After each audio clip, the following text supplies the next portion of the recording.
Ladies and gentlemen, can I say all protocol observed? Or maybe greet by saying, or wish good afternoon. Should I say Jambo Africa, Sawubona, Guimora, Bon dia, bonjour, Salam alaikum, Shalom. Or as we say again in the Congo, Mbote. I chose to speak about the DRC of yesterday, today and tomorrow. Peace as a beacon of hope in the Great Lakes region. I wonder what comes to your mind when you hear the DRC. Is it the last outbreak of Ebola in a teeny corner of this marvelous and massive land of over 2,345,000 square kilometers? We know today that efforts are being deployed to contain the spread of Ebola, and the vaccine is being injected to the village dwellers to that effect. The intention is good and the cause may be noble, but Africans should be careful not to take handouts or to always use vaccine developed elsewhere and being tested for the first time in Africa. My expose or my speech will a little bit be provocative. And we have this vaccine developed, I said the intention may be good, but vaccine developed elsewhere, tested for the first time to Africans. Do we really know about the efficiency of this vaccine? Could we not use, for example, the successful stories of Liberia or Nigeria and other African countries? I know we are told, to our delight, that the vaccine has no side effect. I will challenge African leaders to develop a health infrastructure, take preventative measures to prevent outbreaks of Ebola in any African country and in the rest of the world. Education and awareness of the causes of the disease and how it can be stopped could help in this regard. I wonder what comes to your mind when you hear the DRC. Is it the lack of democracy, the poverty or misery of the population? Is it the failure by the current government to organize elections in accordance with the Constitution, to give a chance to the first ever democratic transition to power? Or is it that the first atomic bomb, unfortunately used against the Hiroshima and Nagasaki, made by Albert Einstein out of the uranium from the DRC, puts the country into a geostrategic position? Or are you very optimistic like me, and a person who thinks of the DRC, my country of origin? I'm a Bembe from the DRC. We hear there is a sister who is a Bemba from Zambia. We also have Bembas in the DRC. I'm a Bembe. Are you optimistic like me? And a person who thinks of the DRC as one of the richest, if not the richest potentially, the richest country in the world when it comes to the minerals and other natural resources. The DRC is said to be the second lung of the planet Earth after the Amazonia. It is around the river Congo that our planet breathes in and out to some degree. Recently, another very important resource has been discovered in the equatorial forest, La Tourbière in French, wet land, wet mud, or pitchbark. Does this tell you anything? This resource is found elsewhere, but scientists recently discovered that it is within the equatorial forest in the DRC that the richest and precious quality wet mud is found in quantity.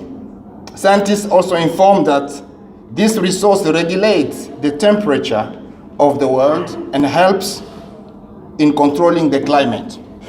It has been decided that the area in the DRC that should be protected as it serves humankind and the biodiversity very well in general.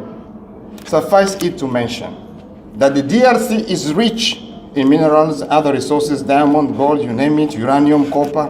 And guess what? Coltan. As we start the fourth revolution, a revolution where digital technology, cell phone, and ICT have become crucial for socioeconomic development. Coltan, Colombo Tantalite, is sought after by cell phone, aviation, electrical car industries, and the DRC has 80% or provides 80% of the global supply of the much needed coltan to Western industries and to Asia. My doctorate, I studied about mineral beneficiation, and I'm of the view that Africa should look at that aspect of beneficiating minerals locally. And we need infrastructure to capacitate Africa in that regard. An American expert once said, in today's world, it has become almost impossible to even think of the war without the minerals from the DRC. You can see minerals are now blood minerals, blood diamonds, blood coltan, and Congo is in the news for all the wrong reasons because of that. I want to tell you about the history of Congo. I'm not because of time, and I feel I'm under pressure because it's only when we're now here that we are told about time. But I like the intervention of my, should I say, predecessor, my colleague who came before me.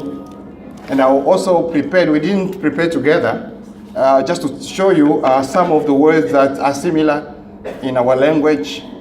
Could be in Swahili, we speak Kiswahili as well in DRC, a little bit different from the one in Kenya, but we can understand each other.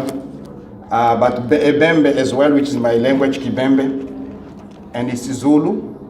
You say in Ngomo, we say Ngombe. You say in Kuku, we say Kuku. You say Nyoka, we say Nyoka. You say Ngulube, we say Nguruwe. You say Ngwe, we say Engwe. You say Ingwenya, we say Ngwena. You say Itumbu, we say Matumbutumbu. You say Usufikile, we say Unafika. You say Ngiakukumbula, we say Nakukumbuka, and so forth. The challenges of today of DRC are not unique to DRC. These are challenges Africans we must address together as Africans to find a solution. Now, what will be the solution to these problems that are not unique to the DRC? The DRC people themselves must think of the way forward and how to put an end to the chaos. We need visionary leadership in that country, in our country. Africa and South Africa could assist the people and not the tyrant. The case, currently we find that government in Africa, they are teaming up with the dictators in the Congo and other African countries. But please, we can be the voice for our countries. Let us assist the people and not the tyrant in power.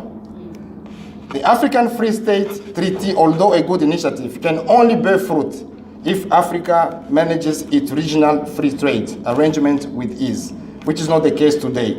Immigration policy is still a problem in Africa, and to integrate in African countries is a challenge. How can we talk about this free trade zone at a continental level, if even in regional level, SADC or other regions, we still have problems. We need to start where we are before we can think of this marvelous plan of free trade in Africa.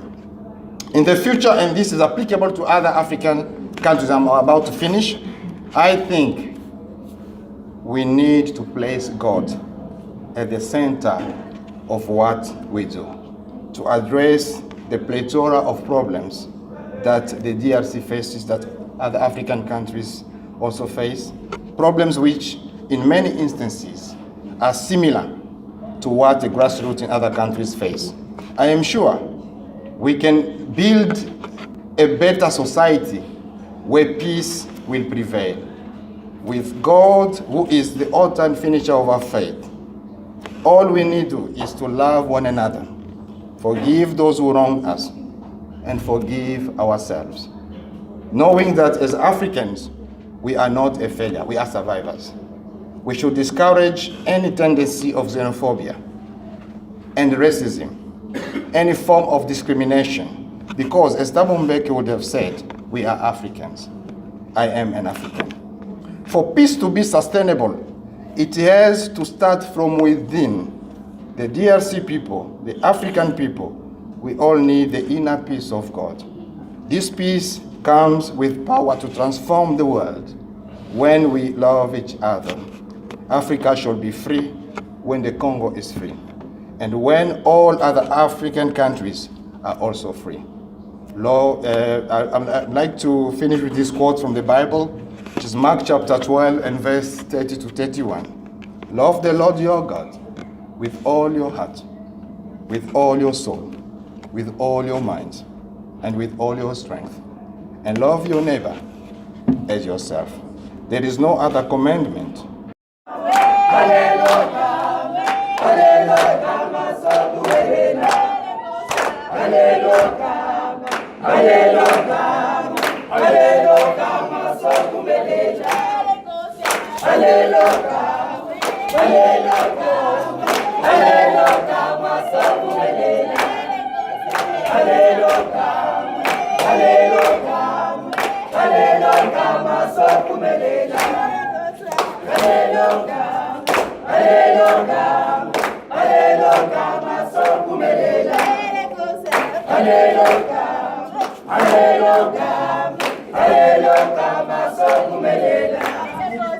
alleluia, alleluia.